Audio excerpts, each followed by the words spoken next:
des messieurs très bien, à une certaine époque, découvrirent l'électricité.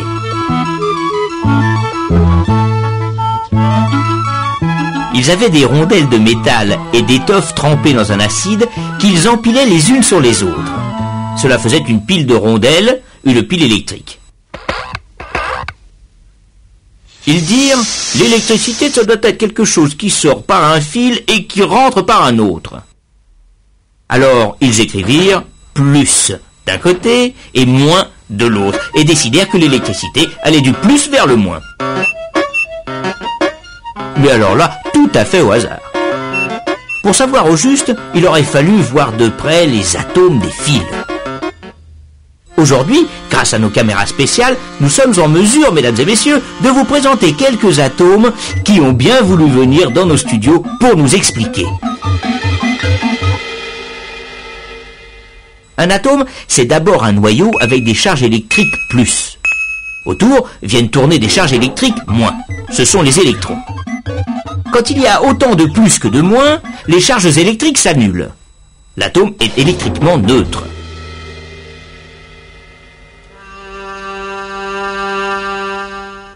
Mais les électrons sont de nature assez baladeuse.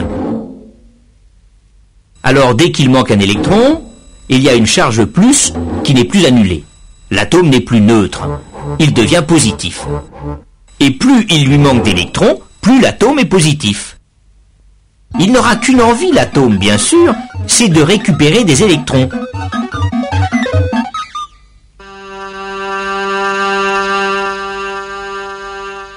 Ces électrons baladeurs, on les appelle des électrons libres. Seulement, des électrons qui se promènent au hasard, ce n'est pas cela qui fait de l'électricité utile. Mais supposons qu'on ait deux fils de cuivre avec entre les deux une sorte d'aspirateur à électrons. D'un côté, on aura beaucoup d'électrons libres, c'est le côté moins.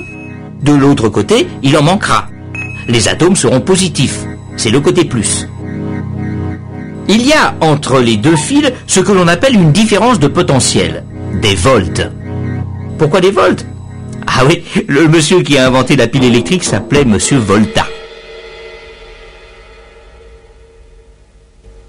Et plus il manque d'électrons d'un côté, plus la différence de potentiel est grande. Plus il y a de volts. Tout le long des fils, les atomes n'auront qu'une envie, bien sûr, c'est de récupérer les électrons qui sont dans l'autre fil. Nous, on va les laisser passer, les électrons.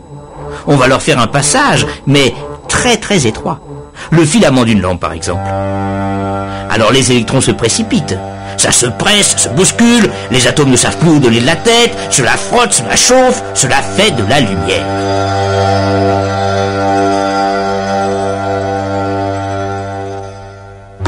On a un courant d'électrons qui va du moins vers le plus. Eh oui, nos messieurs s'étaient un peu trompés de sens. Il faut dire qu'ils ne savaient pas encore ce que c'était que les électrons. D'un côté donc une pompe à électrons, un générateur, de l'autre un récepteur, c'est-à-dire un appareil où les électrons passent en faisant de l'énergie.